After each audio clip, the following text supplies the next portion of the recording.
우리가 흔히 우리 자신을 뭐라고 얘기합니까? 그리스도인이라고 얘기합니다. 여러분, 그리스도인의 정의가 뭐예요? 그리스도인의 정의, 예수 그리스도를 구주와 주님으로 믿고, 그죠? 그의 가르침을 따르면서 성령 안에서 새로운 삶을 살아가는 자가 그리스도인입니다. 그렇죠? 저와 여러분은 그리스도인입니다. 여러분, 그리스도인에게 주어진 특별한 삶이 무엇이 있을까요?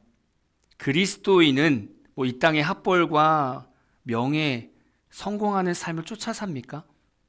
그리스도인은 예수님께서 이 땅에 막 돈을 많이 벌게 해주셔야 되는 겁니까? 또 그리스도인은 많은 권력을 얻고 힘없는 사람을 억누르는 것이 그리스도인입니까? 그렇지 않다는 거예요. 그리스도인에게 주어진 특별한 삶을 본다면, 저는 대표적인 삶을 뽑는다면 천국 삶이라고 뽑습니다. 죽고 나서 당연히 가야 될 천국의 삶, 그리고 이 땅에서도 천국의 삶을 살아야 되는 거예요. 그러니까 천국의 확신을 갖고 살아가야 돼요. 저는 그것이 그리스도인이라고 말하고 싶어요. 그렇죠? 빌립보서 3장 20절 볼까요? 그러나 우리의 시민권은 어디에 있다? 하늘에 있는지라. 거기로부터 구원하는 자 곧 주 예수 그리스도를 기다리노니. 여러분, 시민권이 어디에 있습니까? 하늘에 있어요. 그래서 여러분, 천국 백성이라고 얘기하는 거예요. 네, 우리는 이미 예수를 믿는 순간 천국 백성입니다. 우리 시민권이 하늘에 있어요. 하늘의 그 아름다운 천국의 삶을 약속받은 민족이, 사람이 어떻게 이 땅에서 힘들고 괴롭고 인상 쓰면서 살겠습니까? 우리가 천국 백성이라면, 정말 천국 백성이라면 인생이 달라야겠죠. 오늘 우리 말씀을 통해서 내 자신이 과연 천국 백성인가? 나는 진짜 그리스도인인가? 점검했으면 좋겠습니다. 첫 번째 점검해야 되는 것은 내 마음의 상태가 어떠한가라는 거죠. 저희가 계속 마태복음 말씀을 읽고 있어요. 예수님께서 우리에게 하신 말씀이란 말이죠. 먼저는 천국 백성은 마음을 점검해야 돼요. 마태복음 13장 3절부터 8절 보니까 어떤 비유가 있냐면 씨 뿌리는 비유가 나옵니다. 너무 잘 알죠. 씨가 뿌려졌는데 어떤 씨는 길가에 떨어지고요, 어떤 씨는 돌밭에 떨어지고요, 어떤 씨는 가시떨기에 떨어지고, 어떤 씨는 좋은 땅에 심겨진다는 거예요. 이 씨 비유는요, 사람의 마음가짐을 얘기합니다. 마음 상태, 어떤 마음 상태인가 이거죠. 예수 그리스도의 복음이 심겨졌는데 그때 당시에 내 마음이 상태가 어떤가 이거죠. 내 마음이 길가밭인가, 돌밭인가, 가시떨기 나무 밭인가, 그걸 말씀하고 있는 거예요. 심리학 이론에서 이런 게 있대요. 인지적 선택과 수용. 빅터 플랭클이라는 사람이 이런 얘기를 했어요. 자극과 반응 사이에는 공간이 있다는 거예요. 그 공간에는 우리의 자유와 성장이 있다. 이 말은 어떤 것을 받아들이고 어떤 것을 거절할지는 인간에게 달려있다는 거예요. 인간의 의지에 달려있다는 거예요. 거기에 인격을 형성한다는 거예요. 거기에 인격이 형성된다는 거예요. 무슨 얘기인지 아시죠? 내가 어떤 자극을 받았단 말이에요. 거기에 내가 반응을 해야 되는데 그 사이에 공간이 있어요. 왜 생겼을까요? 내가 그 자극을 받아서 이것을 선택할 것인가 말 것인가, 내 의지가 들어간단 말이에요. 그 공간이 있다는 거예요. 우리 교회에서 뭐라고 얘기해요? 자유의지라고 얘기했잖아요. 그렇죠? 우리에겐 자유의지가 있습니다. 원래 우리가 태초에 창조되었을 땐 자유의지가 선했습니다. 왜요? 하나님의 형상대로 창조함을 받았으니까. 그때 당시에 아마 우리 자유의지는 하나님을 예배하고 싶었고 하나님을 찾고 싶어 했을 거예요. 그런데 어느 순간 아담과 하와 때문에 원죄가 들어가고 우리의 죄성이 생기면서 이 자유의지가 선한 것을 쫓는 것이 아니라 이제 악한 것을 쫓게 되죠. 그래서 우리 마음 상태가 이미 틀어졌다는 거예요. 그래서 불신자가 예수 그리스도의 복음을 들으면 선하게 받아들입니까? 그렇지 않다는 거예요. 왜요? 그 자유의지가 이미 죄성 때문에 왜곡되었으니까, 바뀌었으니까. 그래서 우리가 선택을 할 때 거부부터 먼저 선택한다는 거예요. 이렇게 사람에게는 무언가를 받아들일 수 있고 거부할 수 있는 선택의 의지가 있다는 거예요. 그래서 어떤 사람은 길가처럼 이 마음이 강박한 사람이 있습니다. 또 어떤 사람은 돌밭처럼 마음의 여유가 없는 사람들도 있어요. 또 어떤 사람은 이 가시떨기처럼 그냥 크고 작은 세상의 염려와 근심 때문에 늘 민감한 사람이 있습니다. 또 어떤 사람은 좋은 땅처럼 수용적이고 뭔가 믿고 싶은 그런 갈망하는 마음이 있는 사람도 있어요. 우리말에 이런 게 있어요. 마음을 먹는다. 우리 이런 말 자주 쓰지 않아요? 마음 먹는다. 이런 거 있죠. 오늘부터 열심히 공부하기로 마음 먹었다. 우리 학생들 시험 끝났죠. 끝나고 나서 늘 생각하는 거 있잖아요. 다음부터 열심히 해야지. 마음을 먹는다. 오늘부터 잠을 줄이기로 마음 먹었다. 오늘부터 친구를 용서하고 사랑하기로 마음 먹었다. 오늘부터 예배를 잘 드리기로 마음 먹었다. 우리 이렇게 표현하잖아요. 마음 먹는다. 아니 근데 우리가 마음을 어떻게 먹습니까? 아니 먹을 게 얼마나 많습니까? 근데 굳이 마음까지 먹어야 됩니까? 근데 이게 한국식 표현이잖아요. 마음을 먹는다. 여러분 마음 먹는 게 뭐예요? 어떻게 마음을 먹습니까? 그걸 가만히 생각해 보면 그거예요. 우리의 의지와 결단이 거기에 있다는 거예요. 마음을 먹는다는 거. 이 말의 의미는 이런 거죠. 우리 마음에는 수도 없는 생각과 많은 계획들이 들어와요. 근데 그거를 옳은 거를 선택해서 그것을 인정하고 품고 그걸 완전히 받아들이는 거죠. 이걸 우리는 마음 먹는다고 표현하죠.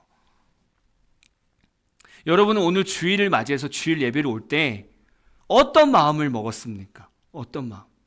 오늘 첫 주니까 오늘 교회 가면서 5월 한 달을 하나님께 온전히 드리기로 마음 먹었어. 이렇게 올 수도 있고요. 하나님 온전히 찬양하고 오늘 말씀이 나는 내 말씀이라고 나는 받기로 마음 먹었어. 오늘 하나님을 만날 수 있도록 매 순간 하나님께 집중할 수 있도록 난 마음 먹어야지.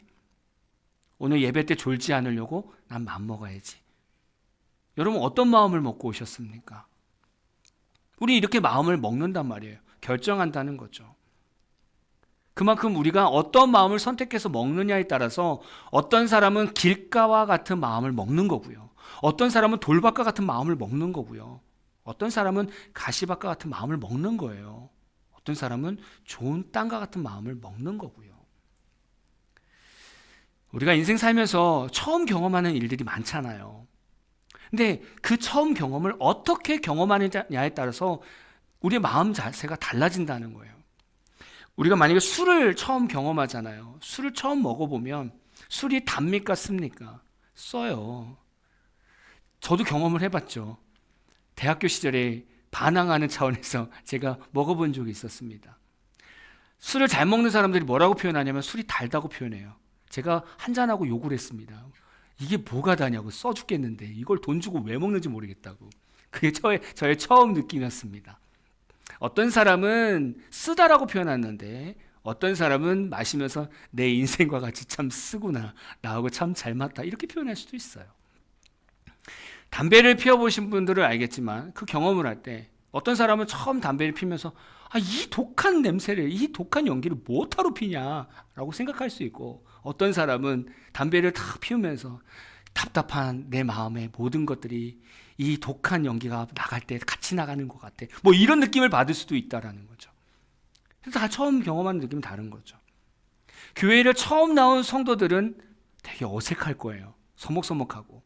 그래서 교회 가기가 너무 어렵다 이렇게 느끼는 사람이 있고, 어떤 사람은 막 서로 인사해주고 막 아는 체 해주니까 교회가 따뜻한 곳이구나 이렇게 처음 경험할 수도 있다는 거예요. 또 친구들의 어떤 친절함 아니면 배신감을 처음 느꼈을 때 다르게 느낄 수 있잖아요. 내가 다시는 친구 안 만들고 나 혼자 산다 이럴 수도 있고, 그래 친구 잘 사귀면 되지 뭐, 이렇게 마음을 먹을 수 있는 거예요. 처음 경험하고 나서 내가 그 마음을 어떻게 먹느냐에 따라 다르다는 거예요. 생각해 보세요. 노아 시대 때 한번 생각해 보시라고요. 노아 때 하나님께서 사람들이 얼마나 죄악이 가득한지 물로 심판을 해버리셨어. 그러고 나서 사람들이 번성했단 말이에요. 노아 시대 때 이후로 사람들이 막 번성했단 말이에요. 그러고 나서 어떤 죄를 범했습니까? 바벨탑을 쌓단 말이에요. 바벨탑을 막 쌓는데 거기다 뭘 발랐어요? 실리콘을 발랐습니까? 시멘트를 발랐습니까? 역청을 발랐단 말이에요. 아스팔트를 발랐단 말이에요. 방수제예요. 왜 그랬을까요? 하나님께서 자신 인간들을 심판했던 심판이 기억이 나는 거예요. 노아의 자손 밑으로 가장 인상에 남는 것, 하나님한테 가장 인상에 남는 것은 물 심판일 거예요. 그 하나님의 계획에 어떻게 보면 대항하는 차원에서 아스팔트를 바르는 거예요. 그들이 처음 경험한 하나님이 그럴 수도 있다는 거죠. 이만큼 우리 인생에서 무엇을 경험하냐에 따라서 우리 마음이 완전히 달라진다는 거예요. 여러분, 모태신앙인들이 어렸을 때부터 교회에서 자라잖아요. 근데 이 모태신앙인들이 이 어른들 통해서 상처를 받으면요, 또 때로는 교회에서 봉사하다가 상처를 받으면 이 학생들이 커서 어떻게 변하는지 아십니까? 물론 간혹 열심히 또 그런 상황 가운데 신앙생활하는 청년들로 성장하기도 하지만 많은 퍼센트가 교회를 떠난다는 거예요. 심지어는 교회를 욕하는 안티 기독교인이 된다는 거예요. 제가 단임 목회를 하기 전까지 계속 청년부 사역만 했습니다. 근데 보편적인 통계가 있습니다. 모태신앙 안에 다 상처가 있어요. 특별히 기독교인들 안에 상처가 있어요. 기독교인에 의해서 상처를 받게 됐어요. 그 상처 중에서 가장 큰 게 부모 때문에 상처받는 거예요. 가장 큰 거예요. 모태신앙이라고 얘기하는 건 부모님들이 교회 다닌다는 거예요. 근데 그 부모님들 통해서 자식들이 상처받는 거예요. 그 상처가 너무 크다는 거예요. 왜냐하면 물어보면 또 대부분 1위가 뭐냐면 부모님이 교회 생활과 가정에서 생활이 너무 다르다는 거예요. 교회에서는 얼마나 은혜로운 얘기하고 얼마나 아름답게 얘기하는지, 근데 집에 오면 얼마나 세상적인지, 세상적인 기준으로, 세상적인 가치관으로 자녀들을 난도질한다는 거예요. 거기 너무 괴리감이 있다는 거예요. 그래서 그런 부모 밑에서 자라는 이 모태신앙 아이들은요, 처음에는 잘 표현 못해요. 혼나니까. 근데 계속 자라서 언젠가 이제 부모 품을 떠나서 자기가 무언가를 선택할 나이가 되면 교회 안 간다는 거예요. 변하지 않는 부모의 신앙을 보면서 못하러 가겠냐라는 거죠. 그들이 마음 먹은 게 그렇다는 거예요. 또 우리 자녀들이 때로는 이제 규모 있는 교회 가보면 봉사하다가 교회 중직자들 때문에 상처를 받아요. 이게 두 번째 상처 이유입니다. 뭐 장로님들이나 권사님들이 애들 일 시킬 때, 청년들 일 시킬 때 얼마나 이뻐요, 일하는 게. 근데 마치 그 막노동의 일꾼들 부려온 것처럼 막 못하면 엄청 뭐라 하고 그렇게 해요. 청년들이 좋은 마음으로 봉사하려고 했다가도 그런 얘기 들으면 상처가 되는 거예요. 그런 일들이 정말 많습니다. 근데 어른들은 그냥 당연하게 넘어가요. 근데 이 아이들이 그렇게 성장해 가면 나중에는 교회를 선택하지 않는다고요. 상처받아서 교회를 떠나면 이런 친구들이 교회로 다시 돌아오는 게 훨씬 더 어려워요. 너무 잘하니까. 그 교회의 어떤 습성을 너무 잘하니까 이들이 마음 돌이키는 게 너무 어렵다는 거예요. 교회 가는 마음을 갖는 게 너무 어렵다는 거죠. 좋은 땅으로 성장할 수 있는 이 모태 신앙인들을 우리가요, 잘못 관리하면 이렇게 길가, 돌밭, 가시떨기, 이러한 마음을 가질 수 있는 자녀로 성장하게 만든다는 거예요. 지금도 우리 아마 마음 구석에는 다 각자에는 이런 게 있을 거예요. 각자 마음에는 길가와 같은 마음도 있을 거예요. 어떤 사람은 돌밭과 같은 마음이 있을 거예요. 어떤 사람은 가시떨기 같은 마음이 있을 거고요. 또 좋은 땅이 있을 겁니다. 왜요? 우리가 지금까지 살아오면서 겪어왔던 인생이 있잖아요. 만나본 사람들이 있고 만나본 환경들이 있잖아요. 거기서 겪은 내 아픔이 있고요. 어려움이 있죠. 거기서 생기는 마음이 있단 말이에요. 그걸 내가 마음을 먹었다고요. 내가 다시는 저런 인간과 살지 말아야지. 다 마음 먹은 거잖아요. 난 다시는 저렇게 안 해야지. 다 마음 먹은 거잖아요. 그게 길가가 될 수도 있고, 그게 돌밭이 될 수도 있고, 그게 가시떨기가 될 수 있다는 거예요. 우리에게는 다 그런 마음들이 있다는 거예요. 중요한 것은 천국 백성은요, 천국 소망을 가지고 가는 성도는 다 그런 마음들이 있지만 이걸 다 읽어서 좋은 땅으로 만들어가는 게 성도예요. 천국 백성은 길가밭, 돌밭, 가시떨기로 계속 일구는 거예요. 다시 말하면 교회에서 어떤 말씀이 떨어지더라도 그 말씀을 다 받을 수 있는 마음의 밭을 준비하는 거예요. 어떤 성도는 다른 곳에는 마음이 요동하지 않는데, 예를 들면 교회 봉사 좀 하십시오라고 설교 들으면 뭐 화를 내는 성도가 있을 수 있어요. 근데 어떤 성도는 봉사 열심히 하고 잘 섬기는데 헌금 설교만 들으면 뚜껑 열리는 성도들이 있을 수 있어요. 또 어떤 성도는 봉사도 잘하고 헌금도 잘하는데 미워하는 사람 사랑하라는 설교 들으면 열받는 성도가 있을 수 있어요. 왜 그럴까요? 여러분 다 알 거예요. 경험이 있으시니까 다 알 거예요. 왜요? 그 부분에 대해서 내가 안 좋은 추억이 있기 때문에. 그래서 내가 그 마음을 받고 그걸 내가 길가로, 돌밭으로, 가시떨기로 만들어 놓은 거예요. 이거를 다 제거해야 됩니다. 왜 우리 안에서 이런 일이 벌어집니까? 앞에도 말씀드렸지만 계속 우리가 닥친 환경에서 자꾸 그렇게 마음을 받는다는 거예요. 이거를 받아서 하나님의 마음을 바꿔야 좋은 땅이 되는데 그냥 그걸 그대로 상처로 그냥 그대로 받아서 내 삶에 그냥 박아버리는 거예요. 그러니까 좋은 땅이 될 수가 없는 거죠. 저는 성령 충만을 이렇게 표현하고 싶어요. 성령 충만이라는 것은 주님께서 내 삶에 찾아오셔서 길가와 같은 마음을 타치하시고 돌밭과 같은 마음을 타치하시고 가시떨기와 같은 삶을 타치해서 너가 이거 나한테 내려놨으면 좋겠어라고 말씀하실 때 제가 너무 속상했지만 내가 이걸 경험할 때 너무나 속상했지만 주님이 저한테 이 마음을 열라 하시니 제가 열겠습니다. 그리고 주님이 제 마음을 어루만져 주세요 라고 그러한 땅들을 다 일굴 때 마음을 열 때 그때 우리는 성령 충만해지는 거예요. 그게 우리가 걸어가야 될 인생길입니다. 성령님은요 인격적인 분이라 갑자기 어느 날 우리한테 찾아와가지고 길가봐 이거를 막 뒤집지 않으세요. 갑자기 어느 날 몰래 뒤로 찾아와가지고 막 가시떨기로 막 이렇게 뽑지 이렇게 하시지 않으세요.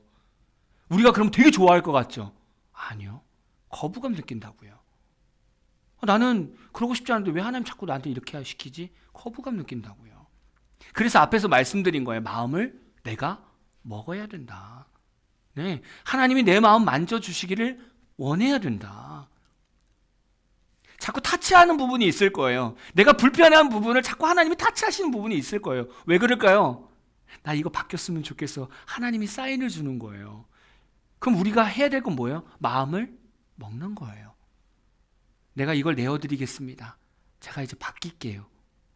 내어드려야 그때 성령님께서 거기에 은혜를 베푸셔서 용서할 사람은 용서하고 품어줄 사람은 품어주고 다듬어질 건 다듬어지고 이렇게 바뀌는 거예요. 그래서 좋은 땅이 되는 거예요. 이렇게 좋은 땅이 될 때, 내 마음에 좋은 땅이 될 때 어떤 설교 주제를 들어도 다 심겨질 때 그래서 30배, 60배, 100배의 인생의 열매를 맺는 거예요. 한번 여러분 잘 생각해 보세요. 신앙생활이 나는 이쪽으로는 잘 성장하는데 왜 이쪽으로는 잘 성장 안 되지? 잘 생각해 보세요.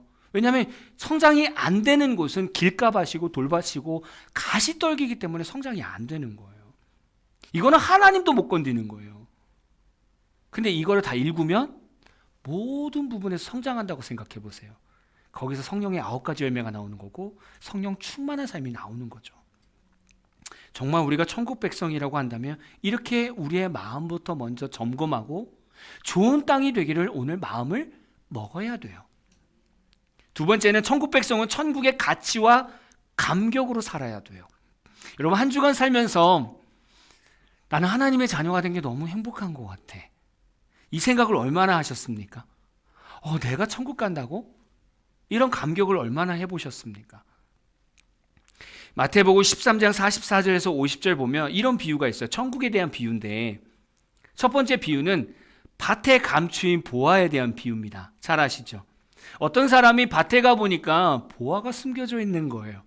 그래서 얼른 가가지고 내 전 재산을 가지고 와서 그걸 샀단 말이에요. 그 밭을 샀단 말이에요. 그러니까 그 밭에 보화가 있으니까 이제는 산 사람 거 아니겠습니까? 구원이 그만큼 값지다는 거예요. 내 인생 전 재산을 다 들여서라도 살 수 있는 게 구원이라는 거예요. 두 번째 비유는 좋은 진주에 대한 겁니다. 좋은 진주를 찾던 장사꾼이 어느 날 진짜 최고의 진주를 발견한 거예요. 그래서 자신의 전 재산을 팔아서 그 진주를 사게 되는 거예요. 구원은 그런 거예요. 오래도록 이 땅에 살면서 우리가 인생을 찾는 거예요. 가장 가치 있는 인생을 찾는 거예요. 근데 어느 순간 찾은 거죠. 예수 그리스도 안에, 구원 안에 정말 참 진리의 인생이 있다는 것. 그게 진주잖아요. 그럼 내 인생 다 던져서라도 그 인생을 선택해야죠. 사야죠. 그게 천국이라는 거예요. 세 번째 비유는 그물 비유였습니다. 열심히 그물을 던져서 고기를 잡으니까 너무 많이 잡혔어요. 물가에 앉아서 뭘 하냐면 나쁜 고기와 좋은 고기를 구별하는 거예요. 구원은 모든 사람에게 열려 있습니다. 그러나 주님이 오시면 결국 주님은 나쁜 사람과 좋은 사람, 다시 말하면 구원을 받은 사람과 안 받은 사람을 구별하신다는 거예요. 그게 천국이라는 거예요. 이 땅에서는 모두에게 다 천국이 주어져 있습니다. 누가 천국 가는지 몰라요? 그러나 결국에 주님이 오셔서 그 앞에 서면 선별된다는 거예요. 그게 천국이라는 거예요. 거기에 지금 우리가 들어가 있는 거예요. 예수님 물가에서 좋은 고기야. 이 선별하는 과정에 우리가 들어가는 거라고요. 여러분 어떻게 생각하십니까? 여러분 구원받은 인생 정말 감격이고 최고의 가치이십니까? 어떠세요? 여러분의 인생 볼 때 여러분 기독교 그리스도인이 된 것이 정말 가치가 있다고 생각하십니까? 성도에게 최고의 가치의 인생이라고 한다면 바로 예수 믿는 거예요. 만약에 우리 성도들 안에 이 천국에 대한 감격과 가치가 사라진다면 어떻게 인생이 바뀔까요? 앞에 이렇게 비유들을 말씀드렸지만 이렇게 될 것 같아요. 만약에 구원에 대한 감격과 가치가 사라진다면 보화가 있는 밭을 발견했어요. 전 재산을 줘서 그 밭을 샀어요. 어떻게 할 것 같아요? 보화를 캐내서 밖에다 버리고 그 밭에다가 내가 심고 싶은 걸 심는 거예요. 내 노력을 심는 거예요.